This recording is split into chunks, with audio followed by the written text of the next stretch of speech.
we were having this messed up series where women mess up in the Bible and guys mess up in the Bible. And he asked us leaders, here, I need 2 females, or I have 2 weeks there for girls to do, 2 weeks for guys to do. And he said, if you want to do it, talk to me. So I did. I'm like, hey, I'd love to do that. That would be super awesome. It's kind of like skewed. Anyway, it'd be super awesome. One thing I didn't plan on getting sick. So I got really sick last week, and really sick. And I thought it was allergies. Becca and I laughed about it. We thought maybe I just had allergies. But in fact, no, I got really sick. So what happens to me, I had pneumonia last year. What happens to me when I get a virus is it settles in my chest, and then I have trouble breathing a little bit, and I cough a lot.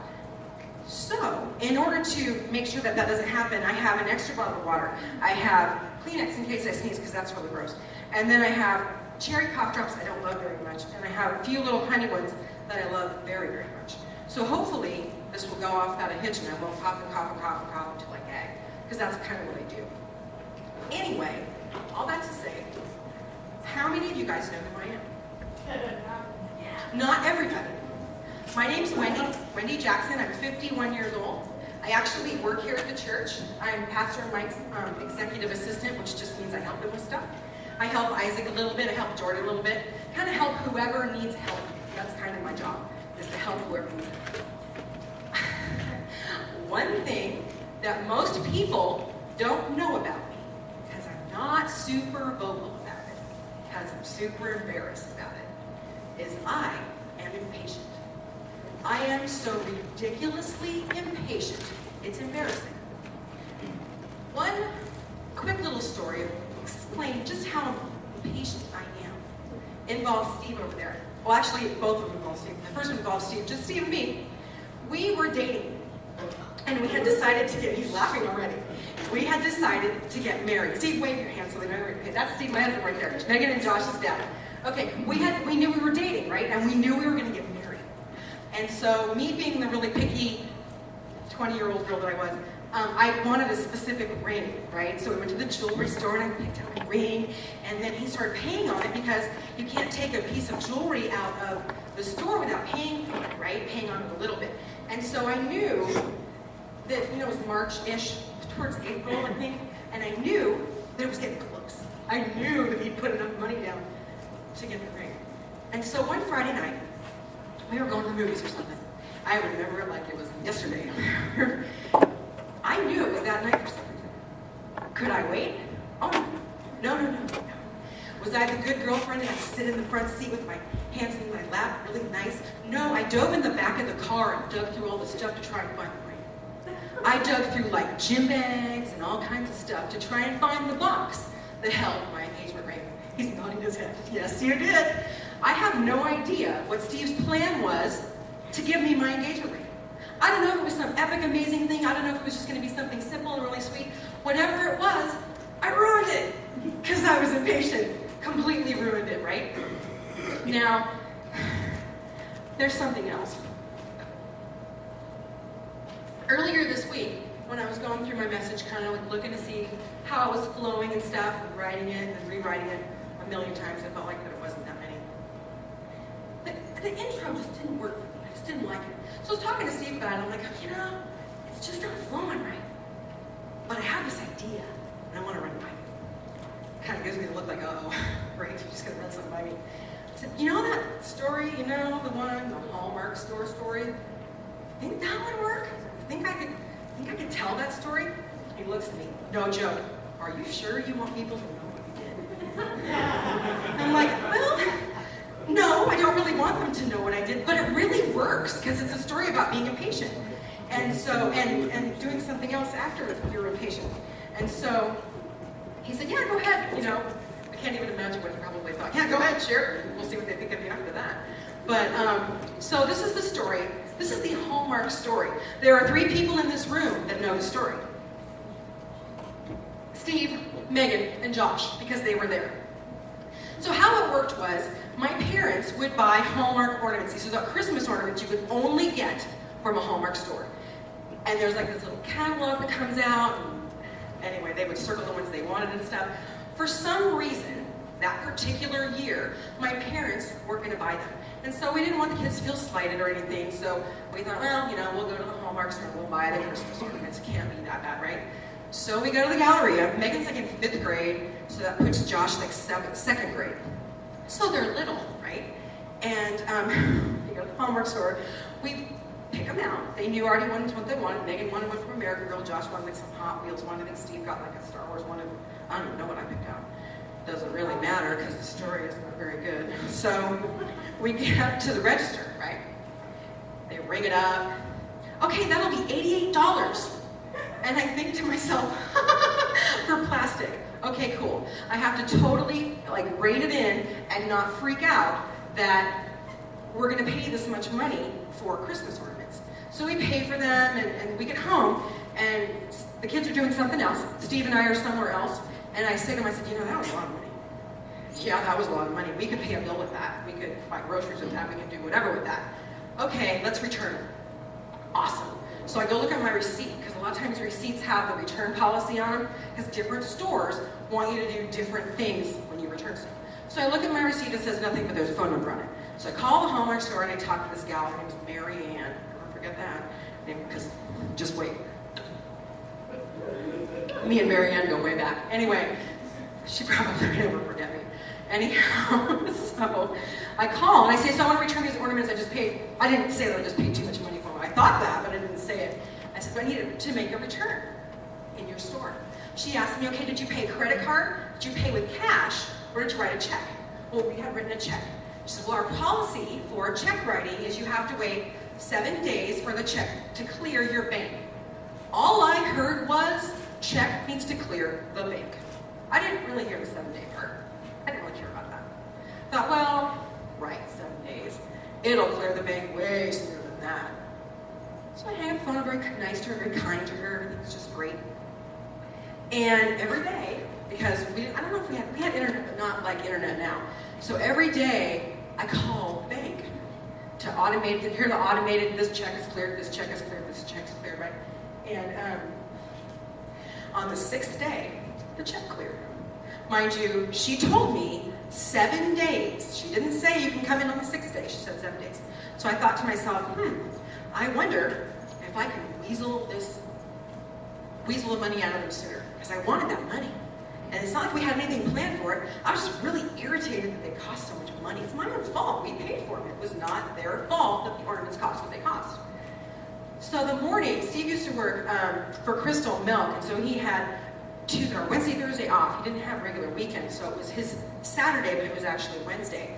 That was the 6th day. I called and I said, hey, we made this purchase and I explained everything and it's cleared my bank. Well, can I bring it back?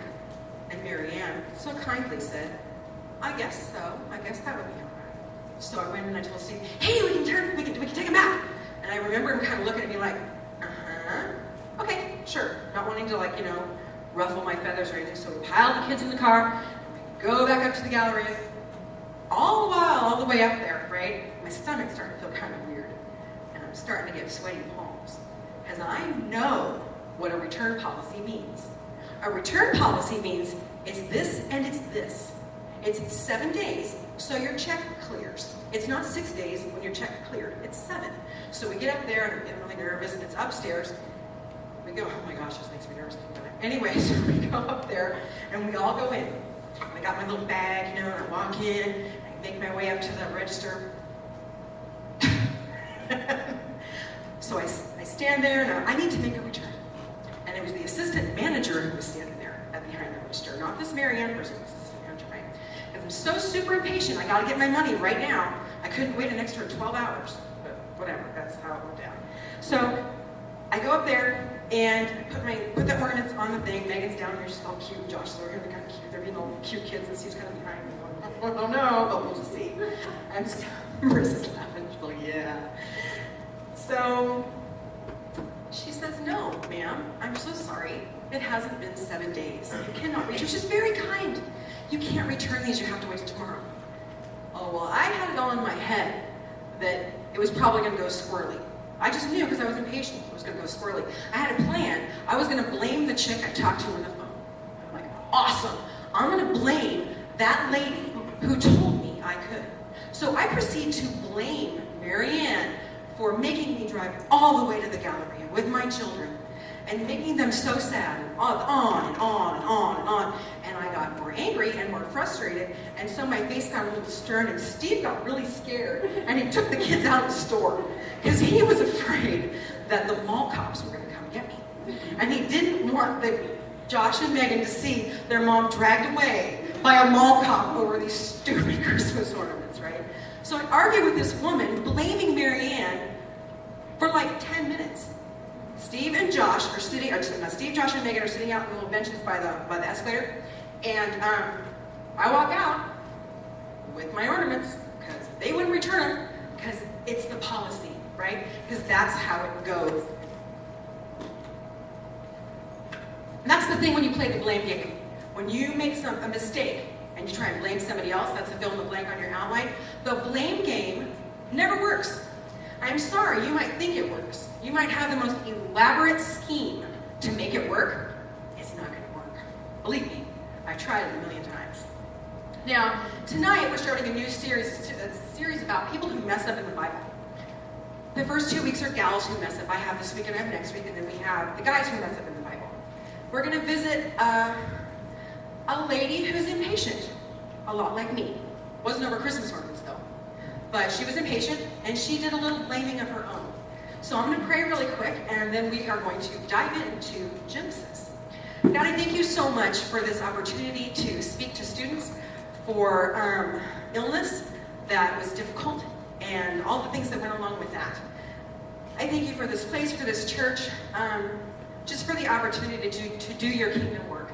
I am humbled that you chose me to do something like this. I just ask that your word would go through my mouth and into the hearts of these students, and that what you want them to learn is what I say. I pray all these things in the strong name of Jesus, and all God's people said, amen. Okay, we're going to talk about a gal. Her name is Sarai. What's really weird, and I might do this, okay, a little bit further in her story, her name changes to Sarah. And so I sometimes slip, and I'll call her Sarah. I'm going to try really hard not to. But at this point in her life, in this story, her name is Sarai. She is, when we meet her, she's between 65, 67 years old. Okay, so she's lived a full life already. She's married to a guy named Abram. His name also changes a little ways down to Abraham. That's when I almost always slip and call him the wrong name. So I'm going to give you some backstory as to where she is and what she's done, and then we're going to jump into the part about being patient. So they're married, and they are wealthy, which is cool. So they're married, they're wealthy, and they live in a place called Ur. I always loved that because it was like a VeggieTales thing that my kids watched, and I always loved the way it sounded. You are Ur. Anyway, they live there. Abraham, I think, Abram is, I think, roughly 10 years older than she is. So we got an older guy, younger woman, that happens. Steve's older than me. And they live there, and God comes to Abram in a dream. He has this dream, and in the dream, okay, God says to him, I'm going to make you the father of a great nation, all right? And you're going to have to travel from where you are. You're going to have to pack up all your stuff, all your camels and your tents and your donkeys and your stuff. And you're going to have to go where I tell you to go. I'm going to lead you to a place that's called Promised Land. And that's where you're going to go, and that's where you're going to become the father of a great nation. I mean, how cool is that? For God to talk to you in a dream. One problem. Sarai was barren. You guys know what that means? Barren? Barren means you cannot have children. Barren means basically something doesn't work within you, and you can't carry a child. You can't carry a child to term, or you just can't get pregnant. Being barren is awful. I know it because I lived it. For many years, I couldn't have kids, and it was hard, and you feel stupid. Everybody else around you, all your friends that are your age, all the ladies at church that are your age, are having children, and you can't. You can't quite figure out what's wrong with you, and you feel guilty that you can't have a child and you can't have a family, and you feel dumb. It's very, very difficult in modern age, in our modern context. It was very hard for me, the years that led up to me getting pregnant with Megan. Now, the thing about Sarai is, in her context, in her historical context, to be a woman who was barren, she had all of that emotion that I carried, okay? The guilt and the upset and the sad and all that kind of stuff. But she had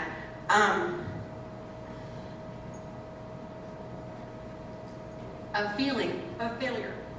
Because in the eyes of people in that context, in that culture, in that time, if you were a woman who could not have a child, you're a failure. You're a complete and utter failure. You are a disgrace, and that's how it is. You can't have kids. You cannot carry the lineage of your family forward for your husband. You are a disgrace. So that's what she was feeling. So we meet up with her, and the whole dream thing happened roughly 10 years prior. So she's been waiting and waiting and waiting to get pregnant for 10 years. I know how it is. You wait a very long time. You wait. Every month you wait, and you wait, and you wait, and it doesn't happen. It gets worse and worse and worse. So what we're going to do is we're going to meet up with her in chapter 16. Excuse me. Nope, I'm not going to come. Chapter 16 of Genesis on page 13 of your Bibles. We're only going to read 8 verses. It's quick, and I'm going to switch hands.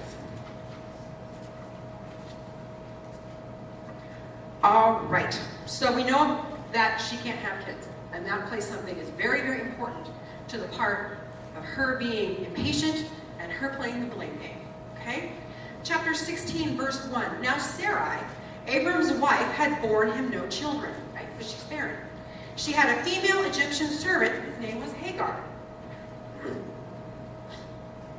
And Sarai said to Abram, her husband, she decided, okay, you know what, I'm done waiting. I got this all figured out. I'm going to take matters in my own hands. I know how to give me a baby. So she had a female Egyptian servant whose name was Hagar. And Sarai said to Abram, her husband, behold now, the Lord has prevented me from bearing children. Go into my servant. Wait a minute. Yeah, go into my servant. It may be that I shall obtain children by her. And Abram listened to the voice of Sarai, so he listened to his wife. This sounds so weird in our context, because to have a servant be like the second wife to have the baby, that's just weird. That just doesn't happen here. That would be probably against the law somewhere. I don't even know. What the thing was is it was a law back then, and it was okay. If you had a servant, a female servant, okay, you couldn't get pregnant, you had a female servant, you give that woman to your husband as her wife, and her children would be your children. That's how it worked. So Sarah decided, I'm doing that, because this whole wait thing ain't working for me. So she got impatient, took matters into her own hands, right? All right. So, verse 3. So after Abram had lived 10 years in the land of Canaan, Sarai, Abram's wife, took Hagar, the Egyptian, her servant, and gave her to Abram, her husband, as his wife. Verse 4. And he went to Hagar, and she conceived. All right, she got pregnant. Easy money. Good deal. This is where it gets a little sticky. And when she saw that she had conceived, when Hagar saw that she had gotten pregnant, right, she looked with contempt upon her mistress. She started treating Sarai like garbage. It was probably something along the lines of, I'm pregnant right here. Yep, me, not you, me, not you, something like that. Because women can be super, super catty. That's just how women and girls can be. And that's not okay, but that's just how they can be. All right. So Sarai's really super upset at this point. I would be too. Really upset. So what does she do? She goes back to Abram, because that's what you do. When you're a wife, you go back to your husband and you unload on them, because that's their job, is to be really awesome and listen to you, right? He's smiling and rubbing it, raising his eyebrows up and down. All right, she goes back to Abram, and she says to him, this just cracks me up. I mean, this really cracks me up. May the wrong done to me be on you. So basically she's saying, you know, she wasn't very nice to me, and it's all your fault. I gave my servant to your embrace, and when she saw that she had conceived, she looked on me with contempt. May the Lord judge between you and me. So she totally blamed Abram for something that she started to begin with. But Abram said to Sarai, "Behold, your servant is in your power. Okay, do to her as you please." Then Sarai dealt harshly with her, and she fled from her. So Abram said, "You know what? I know you're really upset, and I'm really sorry that you're upset. But she's your servant, so go for it. Do what you want. I don't care." So she's super, super, super mean to Hagar. I don't know what she said. We don't know. It's not written down. Excuse me. Mean enough that Hagar takes off. She flees to the desert. God takes care of her there. She ends up having a baby. Baby's named Ishmael. Everything works out okay with that. And funny thing is that Sarai, eventually, a chapter or so in, also gets pregnant and has a baby named Isaac. And that is the baby that starts the whole father of a great nation thing. Now, the funny thing or the thing that I want to make sure that I really tell you guys. This series is about people who mess up. I don't want you to think that people who mess up aren't used by God. I don't want you to think if you screw up, God's not going to use you, God's not going to love you, anything like that. It's not like that. These ladies messed up, and God used them anyway. Now, the first thing Sarah thought to do was to blame somebody else. Just like I had my whole plan of blaming Marianne at the Hallmark store. How can we not do that? How can we not play the blame game? There's 3 super simple ways to not do the blame game. Very, very easy on your outline. Number 1, stop. Stop before you say something you're going to regret. Or stop before you say something stupid. That's kind of the more accurate way with me. Just don't even open your mouth. What I should have done in that Hallmark situation is I should have just smiled at the gal and said, "Okay, thank you. I'll see you tomorrow." And walked out. Instead of the whole tirade that I did. The second thing is look. You want to look. You want to look to people,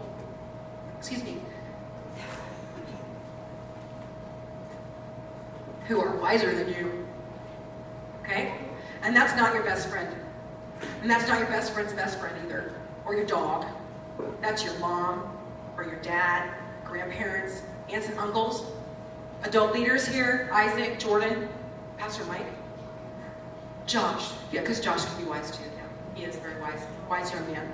You want to listen to what they have to say. Had I really laid it all out on the line and told Steve every single thing that I talked to the gal about on the phone and everything, I know that he would have said, "No, we're going to wait that 7 days. We're not going to go on the 6th day." But I had my own plan. I wanted that money. I was impatient. And I figured out, I'll just blame somebody else. The last thing you're going to do is you are going to listen.